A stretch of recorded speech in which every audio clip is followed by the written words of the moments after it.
கிடையாதுங்களே. ஆதி திராவிட மக்களே, பறையரின மக்களே, பட்டியலின மக்களே நல்லா புரிஞ்சுக்குங்க. உங்களுக்காக போராடக்கூடிய ஒரு தலைவன் எப்படி இருக்கணும் அப்படின்னா, ஏன் ஜாதியில இருக்கக்கூடிய ஒருத்தனை, ஒரு பறையன, ஒரு ஆதி திராவிடன, ஒரு பார்த்தனா அருந்ததியன, ஒரு பட்டியலின பார்த்தனா மக்களை நான் வகிக்கக்கூடிய, நான் அங்கம் வகிக்கக்கூடிய இந்த கூட்டணி ஆட்சியில நான் அமைச்சராக்குவேன். நான் ஒரு நாள் பார்த்தனா இந்த சமுதாயத்திலிருந்து ஒருத்தரை முதலமைச்சரா பார்த்தனா ஆக்குவேன். இந்த சமுதாயத்திலிருந்து ஒருத்தரை நான் பிரதம மந்திரா பார்த்தனா ஆக்குவேன். இந்த சமுதாயத்திலிருந்து ஒருத்தரை நான் மத்திய அமைச்சர் ஆக்குவேன்.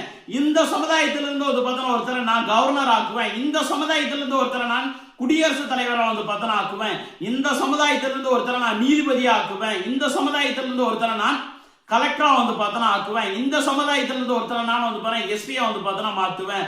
இந்த சமுதாயத்திலிருந்து ஒருத்தரை நான் டிஜிபியா பார்த்தனா உயர்த்துவேன். இந்த சமுதாயத்திலிருந்து ஒருத்தரை நான் சீஃப் செக்ரட்டரியா பார்த்தனா மாத்துவேன் அப்படின்னு சொல்லி நீங்க அரசியல் பண்றீங்கன்னா, திரு தொல் திருமாவளவன் அவர்களே, உங்க பின்னால பார்த்தனா எண்ணற்ற இளைஞர்கள் பார்த்தனா நிற்பாங்க.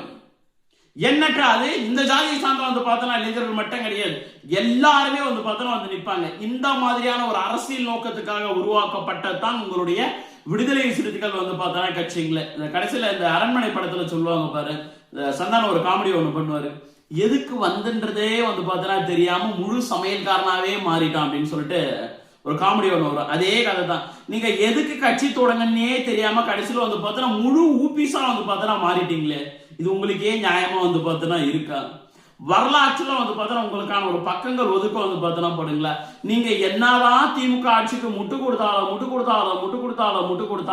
அவர்கள் எல்லாம் சோபால தான் உட்காந்துருப்பாங்க. உங்களுக்கு கடைசி வரைக்கும் ரெண்டு பிளாஸ்டிக் சேர் தான். இது உங்களுக்கு ரொம்ப நல்லா தெரியும். இந்த விஷயத்தை நீங்களே எத்தனையோ மீட்டிங்ல பார்த்தனா சொல்லியிருக்கீங்களே. திமுக எனக்கு சீட்டு கொடுத்தாலும் சரி, சீட்டு கொடுக்கலாலும் சரி, எக்ஸ்ட்ரா சீட்டு கொடுத்தாலும் சரி நாங்க கொள்கைக்காக நிற்போம். கொள்கைக்கு என்ன உங்களுடைய கொள்கைன்னு கேட்கிறேன். என்ன உங்களுடைய கொள்கை? நான் சொன்ன இந்த பட்டியலின மக்களை நாங்க இந்த மாதிரி உயர்த்து காட்டுவோம் அப்படின்னு அது உங்களுடைய கொள்கையா இருக்குன்னா, நீங்க சொல்ற அந்த கொள்கைக்கு பின்னால எல்லா சாதியினரும் நிற்பாங்க.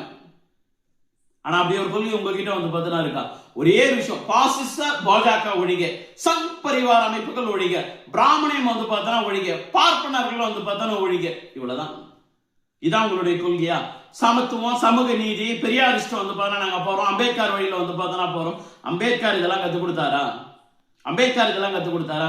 நீங்க நல்லா எழுதி வச்சீங்க மக்களே. நான் சொல்றேன், இந்த வீடியோ நீங்க நல்லா சேவ் பண்ணி வச்சீங்க, நல்லா புரிஞ்சுக்கங்க. இப்ப வருகிற வைகுண்ட ஏகாதசி அன்னைக்கு ஸ்ரீ